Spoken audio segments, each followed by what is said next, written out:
Hello and welcome again. In this third video of the series, we are going to build a multimodal RAG application with multimodal embeddings and the local multimodal LLM. Let's get started. We run both the embedding model and LLM on GPU, so for this video we will be on Google Colab. For a better reach, we will work on a T4, a great mid-size and general-purpose GPU generously offered by Google Colab. We start with the requirements.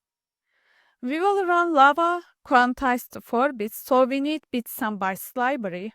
Basically, we want to quantize LLM weights to 4-bit integers instead of floats to take up less computation time and burden. If you want to learn more about quantization of LLMs, I have a great series. Please find the link down below. In order to run this library, you need the latest version of the transformers, so do not skip this line, please.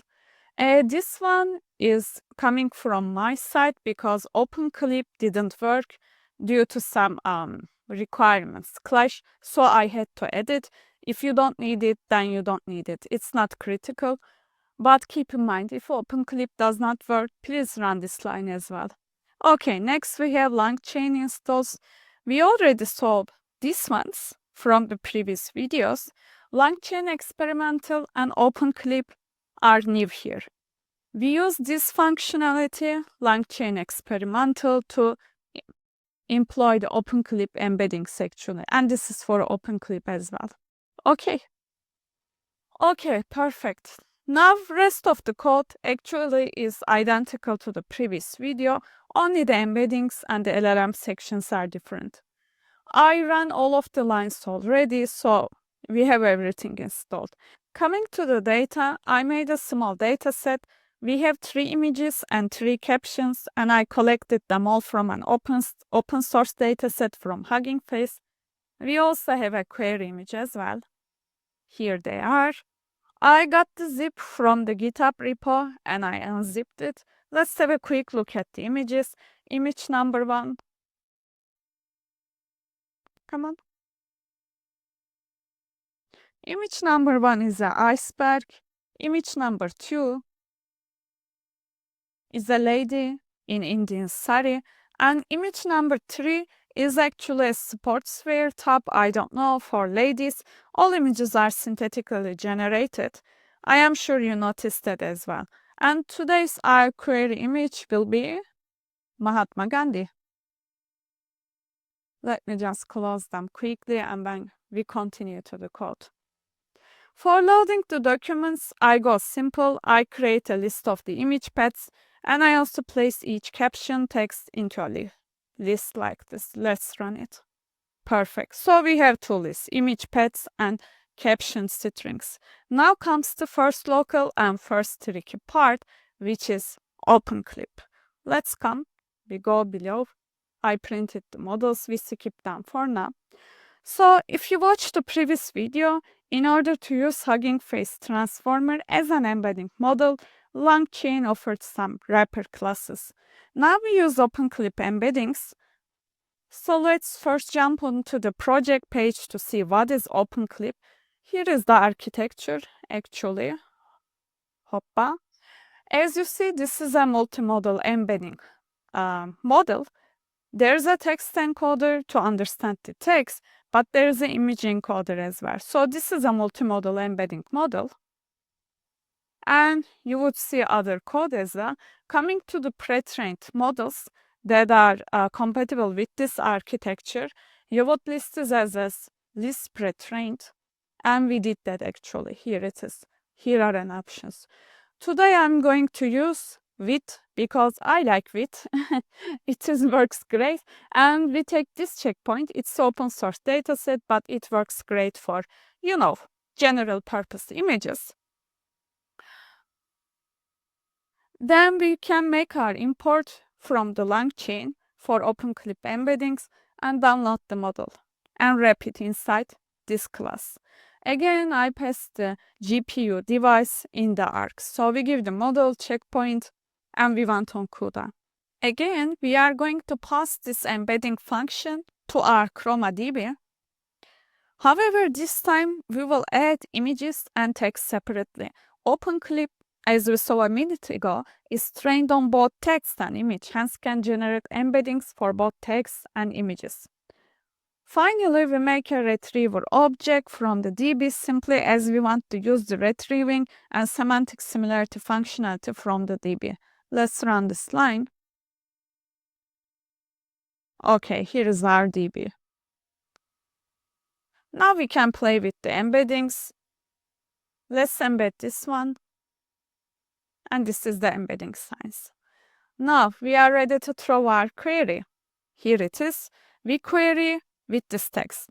Traditional Indian woman wear. And we expect it to match to the first, second image and the second caption. Let's throw it. Here are the results, this caption, and it's the second image indeed. And if you are curious, whatever is this, because it doesn't look like an image, indeed this is a base 64 string. So base 64 encoding transforms binary data just as an image into a text-based format, which is commonly used to embed images in JSON, HTML, or other text-based formats. So then when you need this data as image, you decode this base 64 string into an image bag. Let's display the results one. So the second element in the result is this image. So the first match is the Indian sari lady caption, and the second match is the image itself, as we expected. Perfect. So this is a multimodal database, so we can query with an image as well. We embed our image here. This is our query image with our OpenCLIP model, generate an embedding, and then go query the vector base. Our query is Mahatma Gandhi, the Indian lawyer and political activist. I ask for top one result, then print it. It matches to the lady in Indian wear, as we expected. Great. Now comes the LLaVa part. We can just go ahead and prompt the LLM. LLaVa is a multimodal LLM, a variation of Llama. It is the model that we are going to use today. Here is the vision and language part, so it is truly a multimodal LLM. Okay. Here we do the imports, and LLaVa models are known to Hugging Face and they are implemented. So there is this one. This called LLaVa for conditional generation. Again, we download the model onto GPU with device map auto and we load it with 4 bits. I downloaded it already because it takes a tiny bit of time. Okay, this time we need a bit of more helpers, just a bit. So this function is gonna decode the retrieved base 64 strings into images because LLaVa expects an image as an input. Here for every retrieval result, we check if it's an image string or just plain text. If it's an image string, we decode it with this function to an image. For the prompt model, LLaVa model waits a specific format, as in here, given its Hugging Face page, like here, like this. Where are you? Come, here. So you need to put up a conversation like this. There are roles. It has to be either user or assistant, and there are types and modalities, like this. This will be our prompt function. We put an opening line, that what do we want from the model, and then we plug in our context. We'll place this line to indicate that we are going to pass an image here as well. Today I will pass only one single image for simplicity. Here is the full pipeline. We throw our query, reshape the results, and form the prompt. Then we pass the final prompt and the retrieved image. If any, then we pass the prompt and the retrieved image to the processor of the model. Image models in any sort, with this one or multimodals, expect their input images in a specific size usually, so processor takes care of this part. We do not have to clip or reshape the image with hand. Okay, so this is our guide. Let's have a look at the result. Actually, I made it. This is our lines and our context. Here comes the answer from the LLM. Okay, let me just go. Go. This is actually a quite detailed description of the image, the clothing, her ornaments, also background, and she is looking to the camera, and it's for a portrait. Definitely this model saw this image actually.